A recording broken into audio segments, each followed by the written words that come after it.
Сәлем, балалар. Дүниетану 2 сынып 7 сабақ. Тақырыбы отан үшін аянба. Қоғамға қызмет етудің не екенін білесің. Тірек сөздер көмек, отан сүйгіштік. Сабақтың тақырыбына мән берейік, балалар. Отан деген не? Табиғат пен атамды отан деп атауға бола ма? Өз елін сүйетін адамды қалай атаймыз? Мінекей бүгінгі біз осы сұрақтарға жауап беретін боламыз. Менің ойымша, отан деген өте терең әрі ыстық ұғым. Ол біздің жүрегімізді толқып, санамызды жаңғырып, тілімізде сайрап тұр. Отан дегеніміз біздің егемен еліміз, туған жеріміз, білім алып жүрген мектебіміз, үйіміз бен әулетіміз. Ал оның гүлденуі, өркендеуі үшін қорғанысы мықты болу керек деп ойлаймын. Сондықтан әрбір ер азамат отан алдындағы борышын өтегені жөн деп білемін. Өз елін сүйетін адамды қалай деп атаймыз? Отанын, халқын, жерін шынайы сүйетін адамды отаншыл дейміз. Табиғат пен адамды отан деп атауға бола ма? Әрине болады. Отан біздің туған жеріміз, қаламыз, немесе ауылымыз. Отбасың, сыныптастарың, туған туыстарың барлығы да отанының мүшелері. Осыны еске сақтайық, балалар. Суреттегі ұлы тұлғалардың қоғамдағы еңбектері туралы не білесің? Абай Құнанбайұлы ұлы ақын. Оның өлеңдерін жатқа айта аласың ба дейді.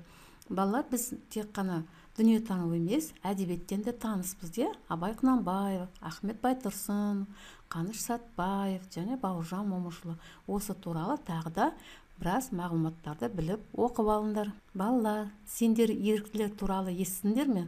Яғни волонтер деп атайды ғой, иә, әрине естідім. Еріктілік бұл ақшалай сыйлықтарды талап етпестен, көпшіліктің мүддесі үшін ерікті түрде жүзеге асырылатын өзара көмек пен өзін-өзі қорғаудың дәстүрлі формалары. Қаражат жинау, қызметтерді рәсми ұсыну және азаматтық қатысудың басты нысандары. Тірек сөздерді пайдаланып, осы еріктілігі байланысты қандай сөздер тиісті екен, соны анықтап көрейік бәріміз. Мына тұрған еріктілер, қайырымды болу керек, шыдамды, ықыласты, еңбекқор, өз отанын әрине сүйетін, ақпейіл, елін қадірлейтін азаматтар болу керек екен. Қоғамға қызмет ету қандай нәтиже береді? Қоғамға қызмет ету адамдарға адамгершілік, қоғамға қажеттілік, қайырымдылық сияқты адами құндылықтарды ұялатады. Жастардың өмірге деген белсенді ұстанымын қалыптастырады. Қоғамға қызмет ету арқылы адамдар қоғамның әлеуметтік мәселелерін көріп шешу жолдарын үйренеді, әрі әлеуметтік мекемелерде өз тәжірибеден өтеді екен. Қоғамға қызмет ету деген ұғымның мәні қалай? Қоғамға қызмет ету дегеніміз бұл белгілі бір салада білім алып, әрі қарай жұмыс жасау, өз еркіңмен басқа адамдарға көмек беру. Бұл жерде сендердің ата-аналарың белгілі бір білім саласында оқып, жұмыс жасап, еңбектеніп жүреді. Сыныптастармен бірге ұйымдастыра алатын қайырымды істердің тізімін жасап көр.